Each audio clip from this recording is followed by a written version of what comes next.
Now we'll start with the topic of social influence.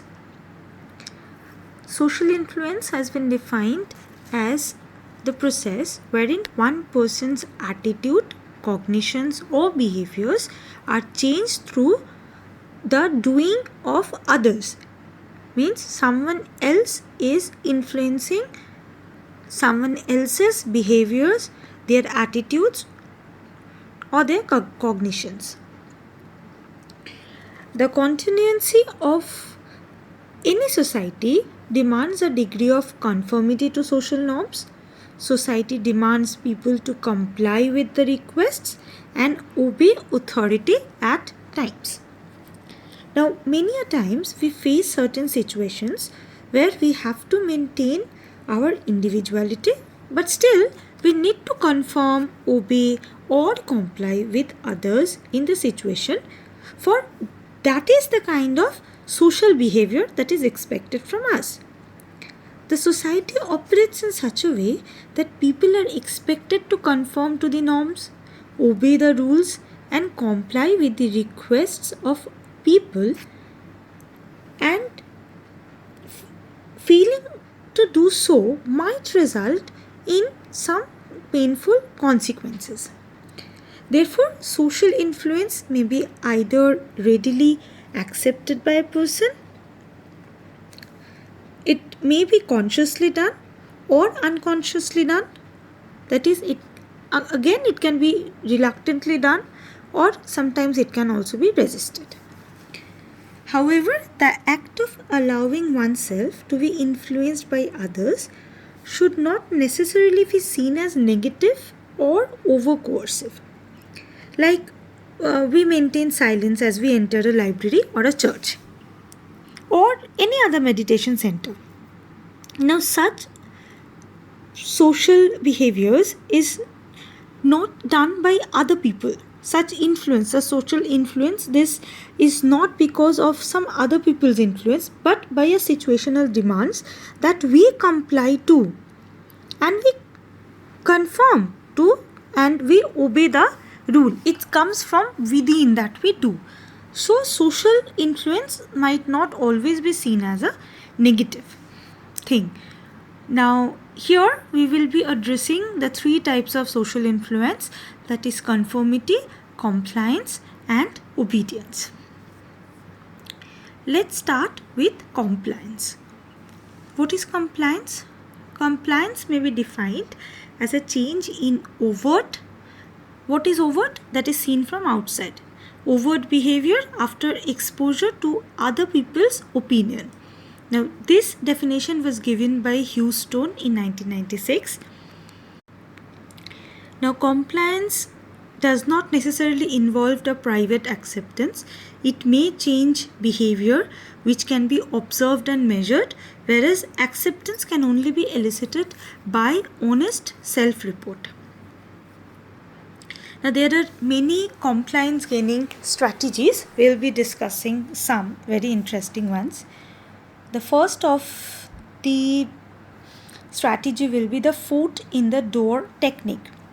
Now, in this technique, a person first makes a small request followed by a large request. It is often effective in getting people to comply with the large requests. The most likely explanation for the success of this foot in the door technique is that people like to think of themselves as helpful and do not mind complying with small requests. Having complied with small requests and attempting to be consistent with their self-image of being helpful, people feel impelled to go along with the subsequent requests. This consistency with the self-perception theory that was given by Bem, that actually explains this foot in the door technique. Cialdini, however, termed the door in the face technique that is actually contrary to the foot in the door technique approach.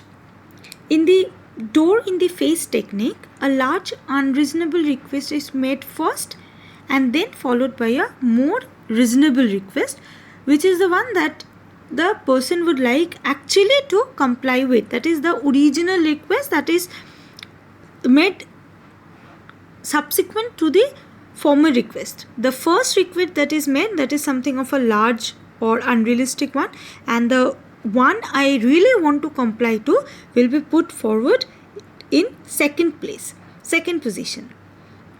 This technique appears to work when the same individual makes both the request, whereas the foot in the door technique works equally well when the same as well as different individuals make the small and the large requests.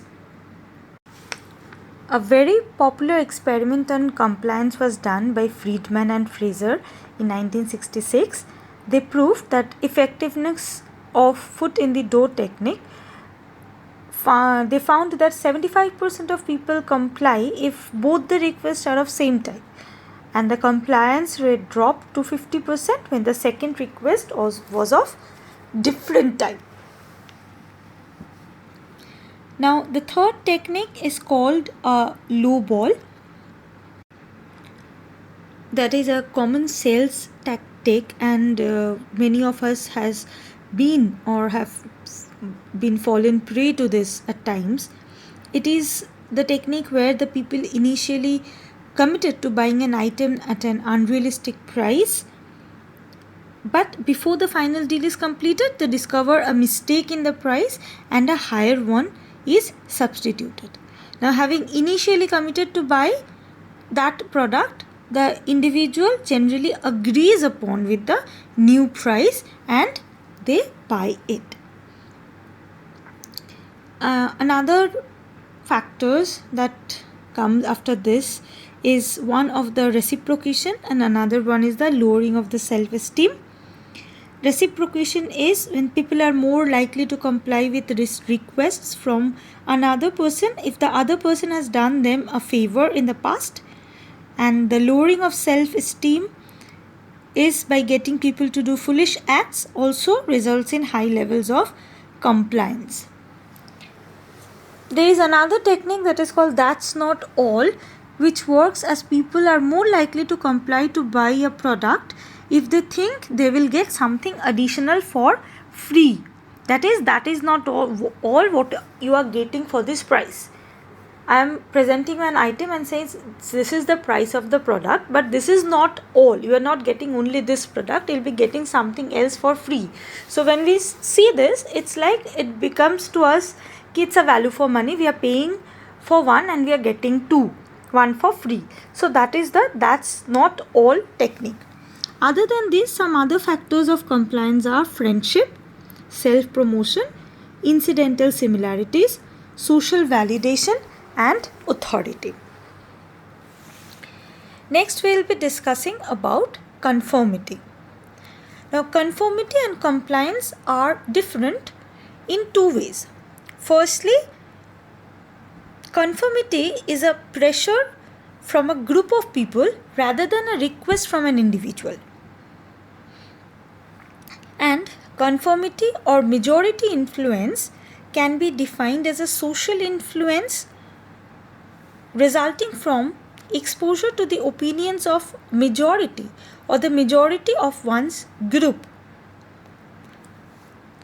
Conformity is also a change in behavior towards a group or social norm. This implies that change towards the group is accepted and approved by the group. Conformity to the expectations and norms of one group may be deviant in reference to another social group. That is, the group approved behaviors are group specific. So it varies from group to group. What is accepted in one group might not be welcomed by other group. In this slide, I would like to discuss the sheriff experiment called the autokinetic effect. Now, Sheriff in 1936 demonstrated that people conform to group norms which they find themselves in highly ambiguous novel situations. To show this, he made use of what is known as the autokinetic effect. He placed an otherwise dark room with a spotlight projected on a screen. The stationary spot of light appears to move. Judgments made by the participants were alone in the room when alone in the room about the extent of movement shows great variability. A single person repeating the task many times develops a standard range into which most of his judgments fall. However, different people develop different ranges. For example, one participant may develop a range of 20 to 30 centimeter, whereas another may develop a range of 60 to 80 centimeter, like this. Now, the influence of group norms was investigated by putting three people together, three people here. Two of the persons had similar range, and a person or a single person who developed a different range. Now then, asking them to announce aloud their individual estimation of the movement of the light. The sheriff found that over numerous trials at this task in this condition, the group converged on a common range, and the range that was very similar to that of the initially sharing the same range. That means the one with the different range group, the one who was selected from who developed a different range of that variability of the spot, that deviant person conformed to the group norm.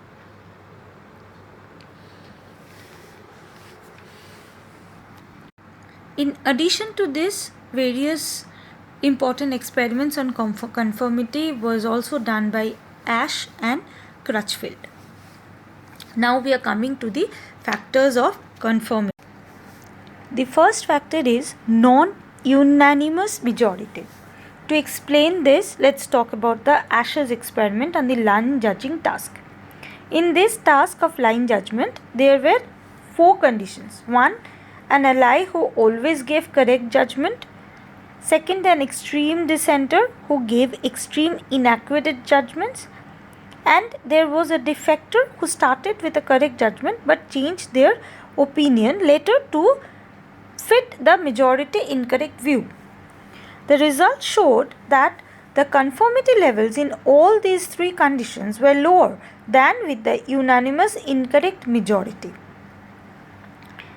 Then again, the next is the attractiveness of the group of the individual. That is, the more attractive the membership of the group is to the individual, the greater will be the conformity to the group norm. How attractive the group is to me, how important the group membership is to me, will determine how much I'll conform to the group norms. Next is the self-esteem of the individual. Stang and using the Crutchfield model found that individuals with high self-esteem conformed less than people with moderate or low self-esteem. Next is competence and skill at certain tasks. Skill or experience of a task reduces the likelihood of an individual conforming. Now, this is particularly relevant to research relating to gender, because earlier it was common assumptions that women are more susceptible to social influence than men. Then there is culture, like Smith and Harris Bond in their studies showed that conformity is higher in collectivist society where group harmony is priority. An additional finding was that conformity was higher in non-student populations. Next, various experiments demonstrated that timing and credibility of support help people resist the group pressure, and any support, if it is ill-timed or of doubtful credibility, results in less conformity. Next is informational and normative influence. Sheriff, Dewish and Gerard is distinguished between informational and normative influence. Both involved interpersonal dependence.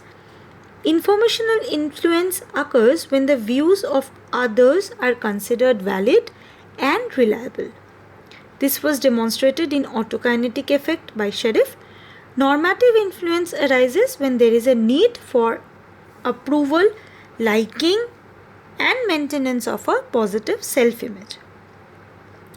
Informational and normative influence involve the process of social comparison with other group members.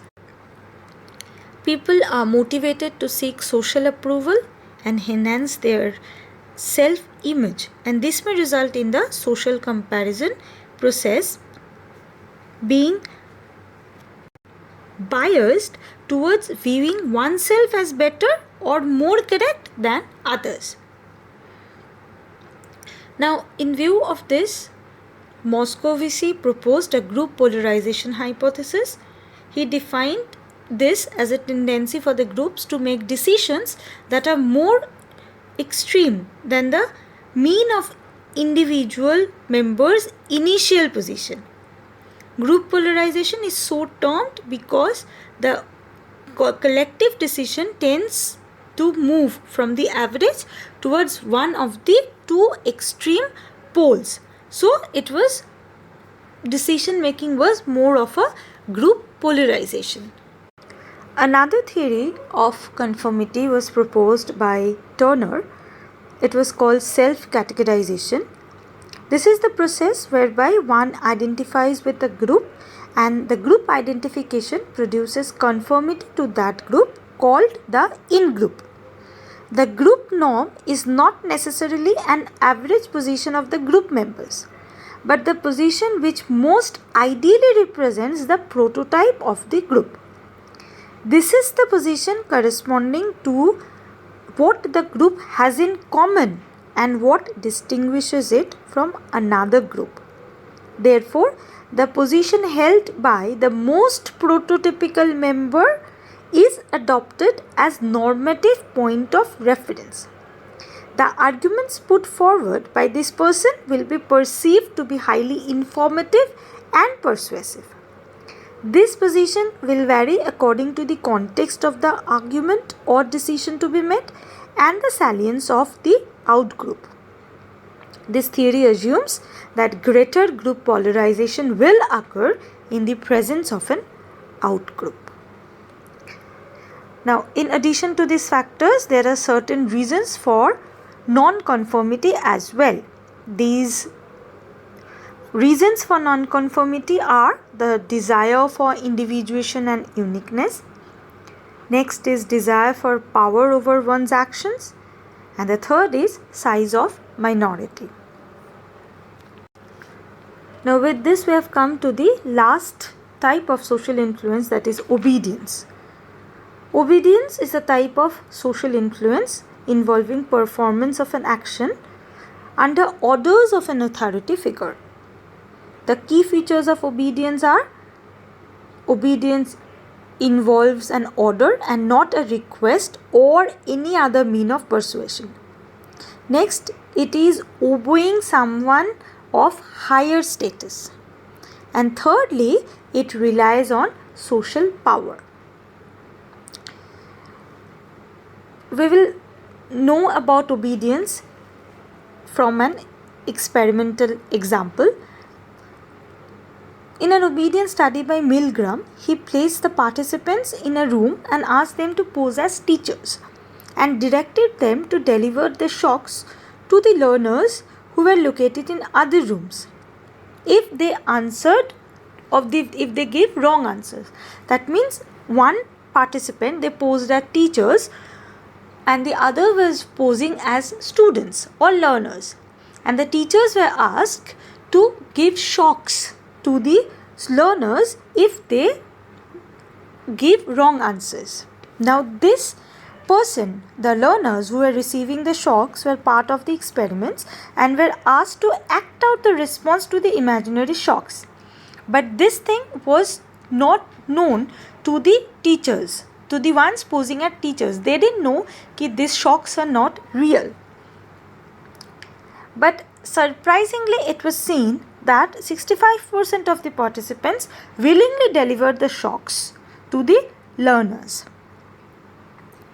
Therefore, this experiment showed that most of the people, they actually obey the experimenter's orders. Now, this is all about social influence, the various types and what are their factors. So with this, we have completed this topic. If you have any doubt regarding this, you can post in my classroom, or you can ask me directly in our doubt clearing class, or you can comment over here. We will be discussing it in our doubt clearing class. Thank you, class.